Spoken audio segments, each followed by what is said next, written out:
एक दिन बकरी और बंदर साथ साथ चल रहे थे। अचानक उनकी नजर एक शेर पर पड़ी जो पिंजरे में बंद था। बकरी और बंदर शेर के पास गए।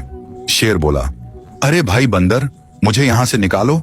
बकरी बोली, बंदर, नहीं निकालना, ऐसा करना हमारी ही जान के खतरे में पड़ सकता है। शेर बोला, आप टेंशन मत लो, ये मेरा वादा है, आपकी जान को कोई खतरा नहीं होगा। फिर बंदर शेर पर भरोसा करके उसे पिंजरे से बाहर निकाल देता है।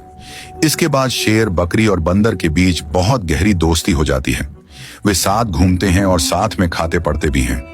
एक दिन बकरी अपने बच्चे को शेर के पास छोड़कर जाती है और बोलती है, शेर भाई, मेरे बच्चे का ध्यान रखना। शेर बोला, जरूर, आप जाओ, बेफिक्र होकर जाओ। बकरी फिर वहां से चली जाती है।